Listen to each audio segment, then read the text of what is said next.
Pour ne rater aucune de nos vidéos, n'oubliez pas de vous abonner et d'activer la cloche. Bonjour le monde, bonjour l'Afrique, bonjour la diaspora, chers téléspectateurs, bonjour, merci de nous retrouver pour une nouvelle édition de Décrypter l'Afrique, votre rendez-vous hebdomadaire coproduit avec le média Evox Africa et diffusé tous les dimanches à 16h GMT.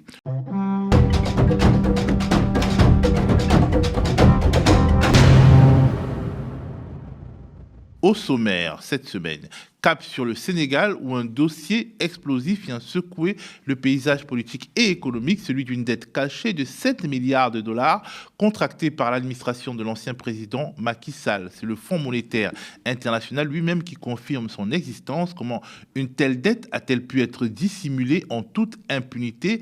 Quelles en sont les implications pour le futur gouvernement sénégalais, pour le nouveau gouvernement sénégalais, faut-il dire, et surtout, quelle part de responsabilité portent les institutions de Bretton Woods, FMI et Banque mondiale? Pour en parler, un invité de poids, Demba Moussa Dembélé, économiste sénégalais, directeur du Forum africain des alternatives et membre du conseil du Forum social africain à Dakar. C'est une révélation qui secoue le Sénégal et pourrait marquer durablement la trajectoire économique et politique de ce pays. Le Fonds monétaire international vient de confirmer l'existence d'une dette dissimulée estimée à 7 milliards de dollars contractée entre 2019 et 2024 sous l'administration de l'ex-président Macky Sall. Une dette volontairement sous-déclarée, comme l'avait déjà révélé la Cour des comptes sénégalaise. En visite à Dakar, le chef de la délégation du FMI, Edouard Guémayel, a déclaré « Il y a eu une décision consciente de sous-estimer le stock de la dette, ce qui a permis à l'ancien régime de rester dans le vert et de s'endetter à des taux plus favorables. » Cette situation place aujourd'hui le pays de la Teranga dans une zone de turbulence budgétaire, car l'État étant une continuité, le FMI a bien l'intention de punir les nouvelles autorités pour les fautes de l'administration précédente. En septembre 2024, Ousmane Sonko, Premier ministre du Sénégal, avait déjà exprimé des critiques envers la gestion financière du régime précédent, l'accusant d'avoir falsifié les chiffres sur les finances publiques et trompé les partenaires internationaux, y compris le FMI. En conséquence, le FMI a suspendu son accord de crédit d'1,8 milliard de dollars avec le Sénégal et a annoncé que les discussions pour un nouveau programme reprendront une fois que le gouvernement aura apporté des mesures correctives. Et pourtant, cette affaire ne soulève pas seulement des questions sur la gouvernance sénégalaise, elle met aussi en cause la responsabilité des institutions internationales. Comment le FMI, partenaire étroit du Sénégal durant toute cette période, a-t-il pu passer à côté d'un écart aussi massif? Pourquoi a-t-il validé les données officielles pendant 5 années consécutives malgré les alertes répétées de l'opposition sénégalaise de l'époque? Est-ce dû à un simple manquement à son devoir de diligence, ou alors est-ce que c'est un choix politique? Pour analyser cette situation particulière, nous recevons par le biais de la visio Demba Moussa Dembélé, économiste, directeur du Forum africain des alternatives, figure de l'économie politique critique et membre du conseil du Forum social africain à Dakar. Il est avec nous, donc, Demba Moussa Dembélé. Bonsoir. Bonsoir. Merci d'être avec nous. Avant d'évoquer la responsabilité des institutions de Bretton Woods, pouvez-vous nous expliquer comment une telle dissimulation de dette a-t-elle été possible? Quels mécanismes ont masqué la tromperie? S'agit-il d'un simple bricolage comptable ou d'un système structuré de fraude? Merci beaucoup.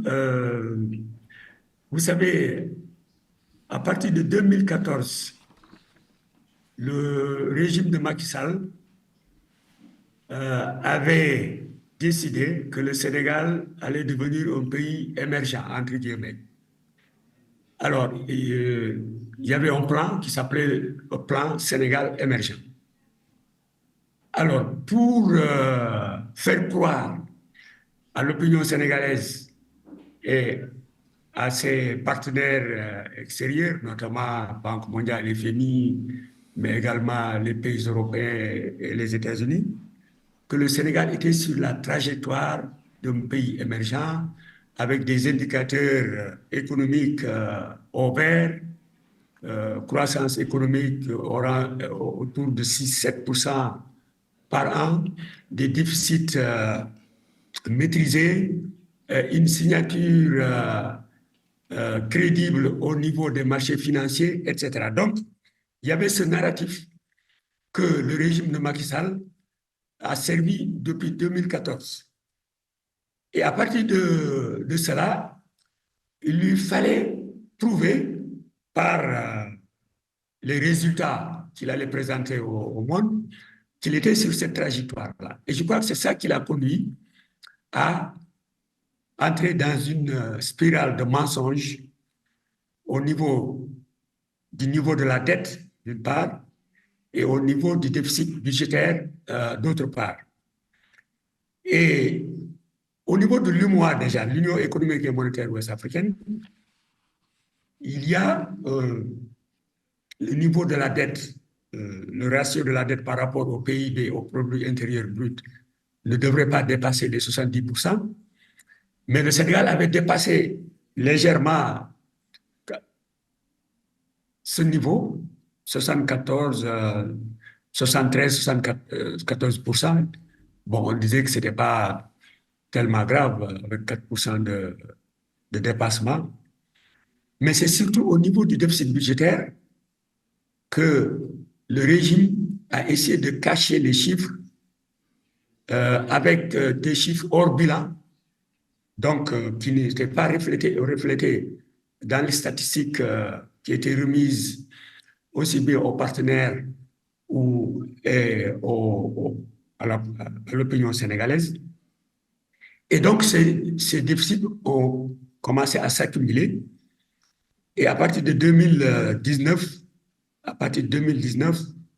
après sa réélection, parce qu'il faut dire 2019, c'est la réélection de Macky Sall, donc dans son deuxième mandat. Et donc, son narratif de Sénégal émergent devait tout simplement être servi partout à l'intérieur et à l'extérieur. Et donc, le dérapage a commencé à prendre des proportions inquiétantes à partir de 2019. Et finalement, c'est après la chute qu'on s'est rendu compte de l'ampleur du désastre. Et voilà la situation dans laquelle se trouve aujourd'hui le Sénégal. Bien entendu, les responsables du PASTEF, le parti au pouvoir depuis l'alternance, sont furieux et réclament la reddition des comptes. Que risque concrètement, d'un point de vue pénal, aujourd'hui Macky Sall et les grands argentiers de l'époque? Alors, cette reddition des comptes, ici au Sénégal, tout le monde dit toute l'opinion sénégalaise est pour cette reddition des comptes. Et quand ces fraudes ont été découvertes, déjà, c'est au mois de septembre, il y a eu une première alerte avec le Premier ministre Ousmane Sonko et certains de ses ministres pour dire qu'ils ont trouvé les finances publiques dans une situation extrêmement, presque catastrophique. Et les gens avaient demandé déjà, des comptes aux responsables de cette situation. Mais quand la Cour des comptes a confirmé et est allée au-delà des chiffres que Ousmane Sonko et son gouvernement avaient donnés au mois de septembre, alors il y a eu une clameur, non seulement de la part de PASTEF, mais de la part des gens de la société civile et même des partis d'opposition pour dire non, il faut que ceux qui ont été responsables de cette situation rendent compte, y compris Macky Sall lui-même. Et vous savez, on Macky a Sall mis en qui est à place, l'extérieur du Sénégal, qui vit désormais à l'étranger. Oui, il vit au Maroc. Il vit au Maroc, mais les gens disent s'il ne rentre pas pour laver son honneur, ben, on va lancer un mandat d'arrêt international et on verra bien ce que le Maroc va faire après cela. Mais dans tous les cas, il y a une colère sourde ici, aujourd'hui, pour que ceux qui ont été responsables de cette situation soient traduits en justice et qu'ils rendent compte de cette gestion, y compris donc le président Macky Sall, ses anciens ministres de l'économie et des finances, ses anciens ministres du budget. Malheureusement, comme vous le savez, l'un de ces ministres qui était au cours de ça, M. Ba, est décédé à Paris dans des circonstances non élucidées jusqu'à présent. Donc lui, évidemment, il échappe, pour ainsi dire, à cela. Mais il y a d'autres qui sont là qui ont servi Macky Sall et qui sont responsables de cette fraude et qui donc sont sur la liste des personnes qui seront entendues probablement avec le pool judiciaire financier qui a été mis en place et qui va entendre ce genre de situation. Et Macky Sall, donc, est visé avec la cour. Il y a une cour qui a été mise en place pour juger Macky Sall et d'autres qui ont des responsabilités plus élevées. Et je pense que toutes ces institutions vont être mobilisées pour mettre au clair cette situation et situer les différentes responsabilités. Mais on parle d'une loi d'amnistie. Est-ce que cette loi d'amnistie qui a été votée ne va pas justement s'opposer à ce type de procédure? Mais exactement, cette loi d'amnistie est l'objet d'une très grande controverse actuellement. Le parti au pouvoir, qui a sa majorité à l'Assemblée nationale, veut revoir cette loi d'amnistie. Et le 2 avril prochain, il y a un débat à l'Assemblée nationale pour changer cette loi d'amnistie, c'est-à-dire enlever tout ce qui pourrait concerner les crimes de sang, les détournements de deniers publics, etc., enlever tout cela pour que des responsables de ces crimes soient jugés. Et donc, cette loi d'amnistie ne peut pas les couvrir parce que dans tous les cas, elle sera changée et tout le monde demande qu'on change. Tout le monde réclame l'abrogation ou la modification de cette loi d'amnistie.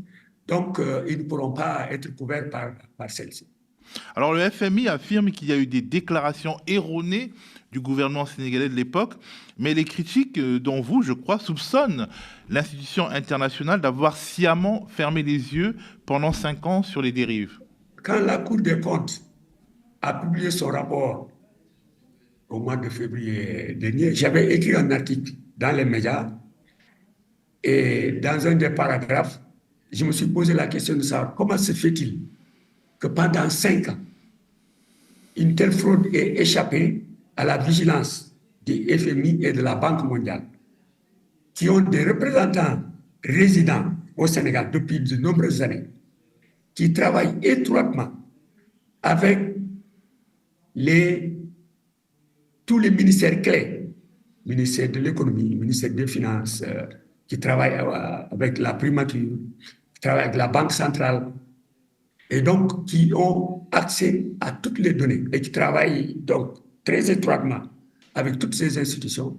Comment se fait-il que pendant 5 ans, il n'ait pas détecté ce genre de fraude? D'autant plus qu'ils se disent institutions à caractère mondial ayant une vue sur toute l'économie mondiale et notamment sur l'économie africaine, parce qu'aujourd'hui, ces institutions existent surtout à cause de l'Afrique. Si l'Afrique n'avait pas de programme avec la Banque mondiale et l'FMI, la moitié de leur staff serait licencié. Donc, je me suis posé la question, et maintenant, c'est tout le monde qui se pose la question. Et hier, dans un des quotidiens du Sénégal, le chef de la mission du FMI, qui était là, ils ont terminé leur consultation avant-hier et ils sont rentrés sur Washington. Et donc, dans un des médias d'hier, il reconnaissait la responsabilité. Il parlait de responsabilité partagée. Donc, c'est le chef de la mission du FMI. Donc, il commence petit à petit à reconnaître que, d'une certaine manière, ils ont été complices de ces fraudes. Et les gens demandent exactement que le FMI rende compte de cette complicité. Et nous, on dit exactement que ceux qui ont fraudé pendant le régime de Macky Sall l'ont fait avec le soutien et la complicité non seulement des FMI, mais de la Banque mondiale elle-même. Alors, d'un point de vue technique, c'est difficile de comprendre. Comment expliquez-vous que le FMI n'ait détecté aucun écart dans les instruments de mesure fondamentaux comme la balance de paiement, les comptes publics, les comptes nationaux, etc. Oui, c'est ça, c'est là la question que tout le monde se pose. Parce que moi, je connais comment ces gens travaillent quand ils sont là. Ils ont déjà leur propre technique de collecte de données. Ils ont leur propre réseau d'information. Et non seulement quand ils viennent dans nos pays, ils ont des contacts bien sûr étroits avec les institutions publiques, mais également avec les institutions privées, avec le secteur privé, avec les banques commerciales, avec le secteur privé, c'est-à-dire les institutions qui représentent le secteur privé comme le Conseil national du patronat, etc. Donc, ils ont tout un réseau d'informations et ils ont des données. Ils font des projections, ils font des estimations. Et par conséquent, pour moi, ils ont un tableau complet. Et comment se fait-il que pendant ce temps, ils aient laissé passer ce genre de fraude d'une telle ampleur? Sur un an, on peut dire, bon, sur un an, c'est possible, peut-être qu'ils n'ont pas été trop vigilants. Mais sur 5 ans, c'est que nécessairement, il y a une complicité. Pour quelle raison? Je pense que l'une des raisons, c'est que le régime de Macky Sall était un des chouchous de l'Occident. Et comme nous sommes dans une région où le souverainisme, avec ce qui se passe dans les pays du Sahel, Mali, Burkina Faso et Niger, inquiète l'Occident de façon générale et la France en particulier. Donc le Sénégal, comme la Côte d'Ivoire d'ailleurs, réputé stable, entre guillemets, et démocratique, il fallait les épargner. Et donc, je crois que c'est ça qui explique cette complicité-là. Donc, ce sont les alliances internationales de Macky Sall qui lui ont valu protection. Absolument. Moi, c'est ma conviction.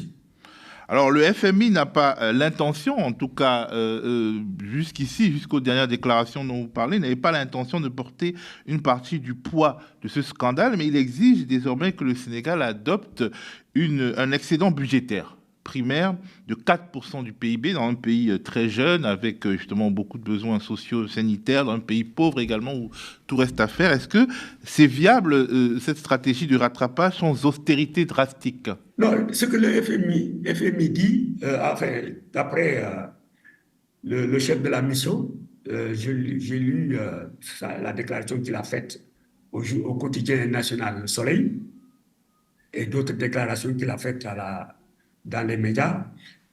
Il dit qu'ils sont en train de travailler avec le gouvernement pour voir comment ramener le déficit budgétaire à 3-4% d'ici 2027. Alors qu'actuellement, pour 2024, pour l'année 2024, il est de près de 12%, le déficit budgétaire. Alors, ce sera la quadrature du cercle. Ça veut dire que ramener le déficit budgétaire, qui est d'environ 12% aujourd'hui, à 3% en 2027, il faudra des mesures, comme vous dites, d'austérité drastique, notamment cibler les subventions au niveau du secteur de l'énergie, ce qu'ils ont d'ailleurs dit depuis avec le régime de Macky Sall, qu'il fallait réduire les subventions au niveau de l'énergie, mais également réduire les dépenses publiques au niveau de l'État central, les salaires et autres, et même fusionner certaines agences gouvernementales ou en dissoudre certaines d'ailleurs. Et le gouvernement lui-même est en train de faire le point sur les agences gouvernementales ou étatiques qui seraient, certaines seraient dissoutes et d'autres allaient être réorganisées pour réduire les dépenses publiques et les déficits dans ces agences-là. Et ce que le FMI dit, et j'ai lu dans l'interview qu'il a donnée, c'est au niveau, par exemple, de la fonction publique, que le gouvernement essaie de ne pas remplacer les fonctionnaires qui vont à la retraite. Ça veut dire tout simplement que au niveau de la fonction publique, il ne faut plus recruter de nouveaux agents. Donc voilà les idées qui sont extrêmement dangereuses à mon avis, qui sont mises en avant par le Fonds monétaire international pour essayer de réduire le déficit budgétaire qui est de 12% environ aujourd'hui à 3% en 2027, ce qui me semble extrêmement, presque impossible à mon avis, sauf à détruire des pans entiers de la fonction publique sénégalaise. Mais alors, finalement, le peuple sénégalais qui n'est pas responsable de ces dérives va payer le prix. Et le nouveau pouvoir, issu de la volonté populaire, il est déjà poings et pieds liés quelque part. Absolument, absolument, absolument. Et bon, il faut dire que le président Diomaye, Bassirou Diomaye Faye, et le premier ministre Ousmane Sonko ont pris la mesure de la situation, des difficultés auxquelles est confronté le pays. Même avant la publication du rapport de la Cour des comptes, ils étaient les premiers à alerter l'opinion et dire que la situation des finances publiques est très difficile et qu'il faudra prendre des mesures pour y remédier. Mais de leur point de vue, le peuple ne devrait pas être la victime de ces dérives, en tout cas des mesures correctives qui seront apportées. Le peuple ne devrait pas en souffrir. C'est plutôt au niveau de l'État central qui doit probablement prendre une partie des sacrifices qui seront nécessaires pour redresser la situation. Mais dans le même temps, voir des institutions, des dépenses inutiles au niveau de l'État, y compris au niveau de la représentation internationale, des ambassades et autres, au niveau, comme je dis, même les salaires de certains hauts fonctionnaires, au niveau de l'Assemblée nationale, au niveau des institutions, c'est d'abord là qu'il faut commencer en termes de sacrifice et épargner le peuple, en tout cas dans la mesure du possible. La majorité du peuple doit être épargnée. C'est comme ça que le président Diomaye Faye et le premier ministre voient la chose. Ça va être compliqué, ça va être compliqué. Oui, ça va être compliqué, mais on attend de voir parce que dans tous les cas, ils vont présenter un plan de redressement et on verra bien ce que va contenir ce plan. Mais ce qui est sûr, c'est qu'il y aura une pression de la part du Fonds monétaire international, une pression de la part de ce qu'on appelle les partenaires entre guillemets au développement, et aussi une pression de la part des marchés financiers, parce que déjà la note du Sénégal a été dégradée. La note du Sénégal a été dégradée. Et donc, on verra bien. Alors, quelque part, tout cela nous dit quelque chose des institutions de Bretton Woods et de la fameuse gouvernance globale appliquée à l'Afrique. Il y a un problème. Oui, bien écoutez, moi j'ai toujours été un critique de cette prétendue gouvernance globale de ces institutions. D'ailleurs, nous ne sommes plus les seuls en Afrique. Je crois que quand il y a eu la crise financière internationale de 2008, comme si vous vous rappelez, les critiques ont fusé de partout pour dire, mais, au fond, ces institutions qui disaient connaître la situation de l'économie mondiale, qui disaient prévoir, avoir des instruments pour bien prévoir ce qui se passe, ces institutions ont été prises de court avec cette situation financière internationale. Au point que même certains, en leur sein, ont commencé à faire leur mea culpa. Donc, cette gouvernance